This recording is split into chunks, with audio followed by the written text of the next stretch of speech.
Dubbed Osaka's last negative legacy, the Naniwa Sea Time Space stood abandoned for 12 years. With its unique glass dome, it opened as a museum about Osaka's sea history, but failed to attract visitors, was criticized as a waste of taxpayer money, and closed after 13 years. That Naniwa Sea Time Space has recently been reborn as a facility called the Jewelry. This time, we were granted permission to interview by Symphonix Real Kobishonch ST, the company that operates the jewelry. While hearing valuable stories, we filmed inside the restricted underwater tunnel and dome tower. In this video, we introduce everything from the opening of Naniwa Sea Time Space to the jewelry's future.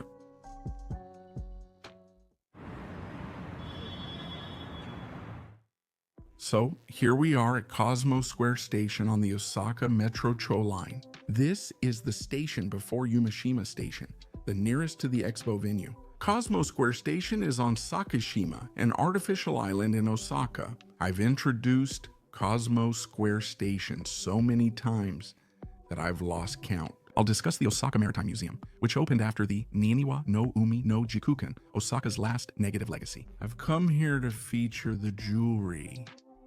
It's about 10 minutes on foot, so let's go now. By the way, if you walk along the seaside promenade called Seaside Cosmo, you'll get there.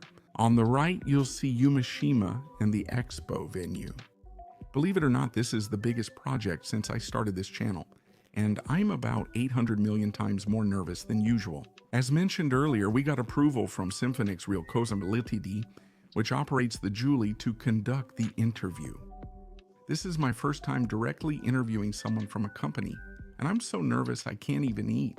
On top of that, we've been given special permission to film inside the dome building, which is still off limits. This is the first time media has filmed inside since the jury opened. I feel such a sense of responsibility and happiness that I can't even describe my emotions right now. Being able to cover a place I love so much really made me glad that I started YouTube. First, as we head there, I'll give a brief explanation of what kind of facility Naniwa-no-umi no Jikukan was. I've already made a detailed video about this in the past, and I've put the link in the description, so if you're interested, please check it out. Naniwa-no-umi no Jikukan was a museum in Osaka City for learning about the sea. Osaka City opened it in 2000. It was built as one of the projects for the 100th anniversary of Osaka City's municipal government, and the total construction cost was 17.6 billion yen. A large sum was spent, making the facility very luxurious. It had an entrance building and a dome building floating on the sea. Visitors took an elevator in the entrance building to the basement, crossed an undersea tunnel, and reached the dome building. The main exhibit was a restored ship called the Higaki Kaizensen Naniwa-maru, which actually sailed in Osaka Bay before being displayed in this dome building. Because it was so huge, they first built the foundation, placed the ship on it, and then covered it with a glass dome. The museum opened with much fanfare, but it was a huge failure. The expected number of visitors was 600,000, but in the first year after opening, there were only 200,000, which was terrible. Afterward, the number stayed near 100,000 annually, with over 60% of visitors being free admissions like elementary and junior high students on field trips. The reason it didn't become popular was that the building itself ended up being the main attraction, and the poor accessibility made it hard for people to want to visit. There are also several other buildings in Osaka Nanko known as negative legacies. Every year, it continued to run a huge deficit of around 200 to 300 million yen, and then Mayor Toru Hashimoto, who was the mayor at the time, decided to close it down, so it was shut down in 2013. After that, it was classified as one of the negative legacies in Osaka City, and they started looking for a buyer. All other 16 negative legacy properties were sold, but only for the Naniwa Sea Time and Space Museum, they had a hard time finding a buyer. The reasons were, as expected, the building's impractical design and its accessibility. Having to cross an underwater tunnel from the entrance to the dome building significantly restricts the facility's use. And as for the Higaki cargo ship Naniwa-maru, it would cost an enormous amount of money to remove or dismantle it, which was the main reason buyers avoided it. The cost of dismantling it would be about 80 million to 2 billion yen. And if you want to remove the ship as it is, you'll need to temporarily dismantle part of the glass dome. Therefore, just transporting it out of the space-time area would cost about 550 million yen. Because of this, the space-time area of Naniwa's sea was left untouched for 10 years. Since the facility hadn't been used after it closed, it became increasingly dilapidated. There were concerns that it might end up as a hopeless ruin. But in 2023, a buyer was finally found. That buyer is the person we're interviewing this time, Symphonix Real Corporation. It took a little time, but the building was sold for 61.6 million yen. Osaka City entrusts us with maintaining the surrounding green spaces. After making improvements, we opened the jury this time.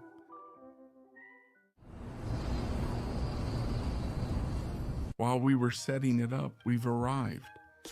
What you see in front is the entrance building. It used to have exposed concrete, but now it's been painted white. It has a resort feel, and personally, I prefer how it looks now. It's about 5:30 post-meridium now, and the interview starts at 6:30 post-meridium. First, before the sun sets, let me briefly introduce the overview and atmosphere of the jury. The jury is a facility that just opened on April 10, 2025. However, it's not fully open yet. This is only the first bivouac phase. Taking advantage of its location right in front of the expo venue, it features an event space and the largest open cafe in Kansai. There are food trucks like this, seats where you can look out at the sea, and even a stage. The dome was left unattended and dirty for years before opening, so several people cleaned it together. This isn't about the video's content, but I couldn't stop looking at the Celebrity Cruises ship because it was so huge. At night, it gets all lit up like this and shines brightly. The dome's lighting is magical and definitely a highlight. I like the Nanko area and wanted to make videos about it, so I started a YouTube channel. I'm really happy that a place that had been abandoned and left in ruins for so many years is finally being used again. Now, as of the time I'm posting this video, you still can't go inside the dome. During the second phase, the dome's interior will become a museum and hall, both set to open. In addition to cultural and artistic exhibitions, it is also planned to function as a facility to promote nighttime economy for foreign tourists. Currently, the second phase is set to open in fall 2025, the dome that hasn't been used for 12 years. The opening is planned as soon as the safety inspections of the facilities are completed, but there is a possibility it could be delayed. Well, it looks like our time is up. We'll tour the dome's interior with Mr. Nasu from Symphonix Real Jazateledi, operator of Zachary, and ask him some questions. To keep things from changing too much from my usual video format, I'll basically be narrating as we go along. Since we're filming the tour this time, the footage will look a bit different from usual, so please bear with us. First, I asked why they decided to purchase this facility. Since Nasu-san is also from Osaka, he was somewhat aware of the existence of Naniwa-no-umi no Jikukan. He said that when the public offering began in 2023, he thought, I want it. He believed Naniwa-no-umi no Jikukan closed partly because, being government-run, it faced limitations on what could be done. That's why he decided to purchase it, thinking that if it was run privately, there might be a chance to succeed. There are two reasons. One is the expo being held next door at Yumashima, and the excitement around the planned integrated resort opening. Seeing the inbound demand and how Osaka City is being revitalized, that's the reason. However, the dome still can't be used yet. If the dome, likely the main income source, can't be used, generating revenue will be difficult. We also need to do things like mowing the surrounding grass, so there are maintenance costs as well. Why did they choose to open an open-air cafe and add lighting? That's because during discussions with Osaka City, they decided it wouldn't be good to have a ruin right in front of the expo venue. From the Symphonics Real side as well, they thought it was important for people to get to know this place first. They've been doing things like lighting up the area, setting up event stages, and holding events in the entrance building. By the way, lighting up the area isn't exactly cheap. They said it normally costs hundreds of millions of yen. But it seems they're not very satisfied with the current lighting. There's just not enough brightness at all. Honestly, we want to make it more dazzling, but we can't because there's no budget. This is as far as we can go for now. However, since we're actually close to the expo officials, for example, staff and organizations from various countries are coming here to see if they can use this place. You can easily see it from the expo venue, can't you? If you climb to the big roof ring, you can see it. So when people see something shining, they wonder what it is, look it up, and make inquiries. You can also see the lights from Cosmos Square Station, not only from the expo venue, but also people returning from events at Intex Osaka. I personally think people might be a little curious about that facility, like, what is that place? Now, inside the entrance building, there's an elevator that takes you down to the undersea tunnel. Back in the days of the Naniwa Sea Time and Space Museum, you would get a mysterious coin called time and space currency at the reception outside the entrance building. Put the coin into the gate and then take the elevator. Since the inspection isn't done and it's unavailable, we'll go to the undersea tunnel via the back entrance. When I was in elementary school, I went to the Naniwa Sea Time and Space Museum on a field trip, and this is my first time at the undersea tunnel and dome since then. I vaguely remember what the atmosphere was like, but I don't recall it clearly, so I'm looking forward to it. The cleaning of these stairs has progressed, so at first glance they look very clean. But since they haven't been used for over 10 years, there are some stains that just can't be removed. For example, the tactile paving blocks are cleaner than when handed over, but some stains remain. If you go down the stairs and open the door, you'll arrive at the spot right where you get off the elevator in the entrance building. It's so magical. My excitement really went through the roof here. From here, we'll head into the underwater tunnel. I brightened it up quite a bit in editing, but this is the best I can do. I'm sorry. By the way, at a cosplay event called Akosuta, this underwater tunnel is opened up and becomes one of the photo spots. It seems like I've always wanted to come here for a while now. I figured, let's try it.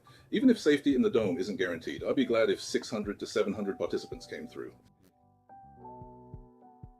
They were also interested. There are a total of 4 glass windows on the top of the tunnel, and you can look up at the famously filthy Osaka Bay from below. There are fish here. 6 months ago, this was so covered in algae you couldn't see anything. Do you know about Osaka Epo Animal and Marine College? There's a place like that, and when I talked to them, they said, we'll clean this for free. So the teachers and students went diving, and of course they couldn't get it all in one go, so they said they'd come once a month to clean it. Everyone likes this place and cares about it, and their basic attitude is, I'll join in and help too. But we can't just keep relying on them all the time. Eko-san is talking about thinking of ways we can make use of this place in the future. You don't find this in online or newspaper articles, so it's great to hear it directly. After passing through the undersea tunnel, there are escalators and stairs, and going up here leads to the dome building. Let's take the stairs that look like an escalator. I haven't been to the dome in about 20 years. I'm really happy. You can see the Naniwa-maru above. It's huge. It's placed on a platform. I didn't know there were playground equipment for kids here. When I came before, I was the one playing on this equipment.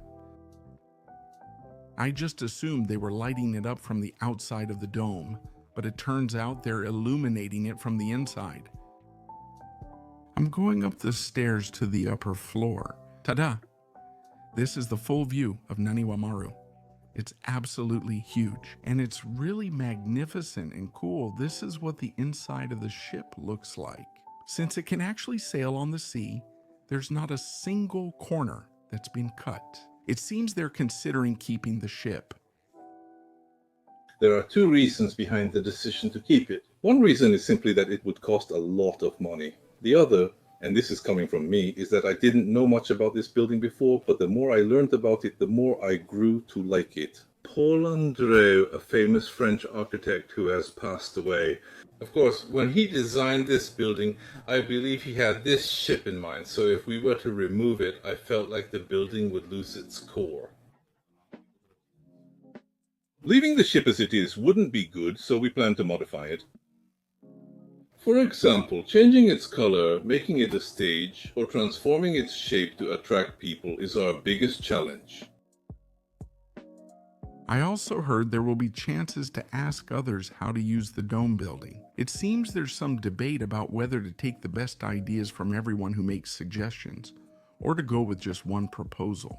I'm looking forward to seeing how this ship will be transformed. Since the ship is sitting right in the center, you can basically see it from any floor. I'm impressed by how magnificent it is, but I see why moving it out would be difficult. After the ship, let's be overwhelmed by the glass dome. The top floor is amazing. This building is just way too cool, isn't it? I was thinking that as I walked around, and Mr. Nasu said the same thing. Even though it was left out at sea for many years where things deteriorate quickly, it's still in amazingly good condition. It looks like they haven't cleaned at all. They spent 17.6 billion yen on construction, but it was a huge failure. To be honest, it's a facility that you can't blame people for calling a waste. Maybe the only thing you can give them credit for is that they spent a lot of money to build an extremely sturdy building. Probably. You can also see the Tenpazan Ferris wheel. It's beautiful, isn't it? They're planning to remove that huge monument on the right, but it's a hassle because of its size. If you want it, feel free to take it. Most displayed items have been moved or removed, but honestly, things this large and low value are apparently just left as they are. A lot of people probably have never been to the Naniwa Sea Time Space era, right? I think there are also many people who know the building, but don't really know what it was like inside. If this video, for better or worse, helps you get a sense of how impressive the building was, I'd be happy. And although the details haven't been announced yet, at the time this video is being released, please try to imagine how it might change in the future. Lastly, I was allowed to see the outside area that only authorized personnel can enter. Even in the Jikukan era, entry was restricted, and the general public probably won't be allowed in the future either. It's beautiful. You can also see the sightseeing boat Santa Mario, which departs from the nearby Kayukan. And you can also see the illuminated Expo Grand Roof Ring. We'd really like to build a pier here. If we build a pier, ideally there would be a place where cruisers could travel back and forth from Awaji, the Seto Inland Sea, or Kobe. Actually, that's one of my dreams. Oh, it's hard to get permission for a pier since it's a main route. The current situation is that it's difficult because there are a lot of regulations at the port. They are also discussing with Osaka City how to ease regulations. Now, although the total construction cost was 17.3 billion yen, it was sold to Shinfokusu Riru for 61.6 million yen. If you look only at the purchase price, it seems cheap, but this building hadn't been used for many years. In other words, it was a ruin. When you consider the enormous renovation costs, it's not really cheap at all. Since the exact figures haven't been determined yet, we can't say for sure, but it's expected to cost at least hundreds of millions of yen, and in some cases, it could even exceed 1 billion yen. Besides, the ways the facility can be used are quite limited to begin with. From the perspective of Osaka City, one of the reasons is to avoid continuing to pay the maintenance costs as they are. I think they probably wanted to sell it, even if it was at a low price. By the way, there was a public offering to rent out the building before, but no one applied. Also, regarding the current state of the Open Cafe, which is rather deserted, he said that, as expected, things are negative, partly due to a lack of publicity, but he will continue operating so that more people can become aware of it. Improving name recognition is important, but another major issue is accessibility. It takes about 10 minutes on foot from Kosomosu Square. That being the case, we need to improve access by car. The nearby Hoko Marina Cafe can only be reached by car, but since many people visit on holidays, I think it just depends on how we approach it. We plan to improve the parking lot in the future, but the land size will still only fit about 100 to 200 cars. They said they want even more. If that's the case, we'll need to rely on the nearby air traffic control. The air traffic control can accommodate 1,200 vehicles, and it seems that the air traffic control side is also supporting the operation. They are also considering running shuttle buses. Mr. Nasu was very busy that day, but he made time to be interviewed. I'm really grateful. On the day of filming, a disc jockey event was being held. Since it was a special occasion, they suggested we do the interview on the day of the event. Originally, the event was supposed to be held on the outdoor stage, but due to the rain forecast, it was suddenly moved to the entrance building. It always rains or is cloudy on my filming days, so it's probably my fault. Sorry about that. After being shown around the dome building, I also participated in the event, but there were a lot of people and all the prepared seats were filled. I think this event also served as an opportunity for people to become interested in the facility itself. It seems that many people say they don't need money for the event, and I realized how much everyone is supporting it. Events are regularly held at Zazuri. The latest information is posted on Instagram, so please check it out. Special deals and offers are available. By the way, when she talked to people from Osaka about buying or having bought it, most of them were negative and kept saying things like, "No one will come." That's due to Nanko's negative image. On the other hand, it seems that most people in Tokyo were positive about it. For people in Osaka, Nanko is a symbol of the negative legacy of the bubble era. Not just for a single building, but the entire area has the image of being a negative legacy. But for people from other regions, that's not the case, so they can take an unbiased interest in it. Currently, it seems they are holding events while exploring how to attract people and how to get them interested. And I would be happy if there are people who became interested after watching my video. Personally, aside from making videos, if there's anything else I can do, I'd like to help out in any way I can. I've mentioned this a few times in my previous videos, but I really love Nanko. I'm not making fun of it at all.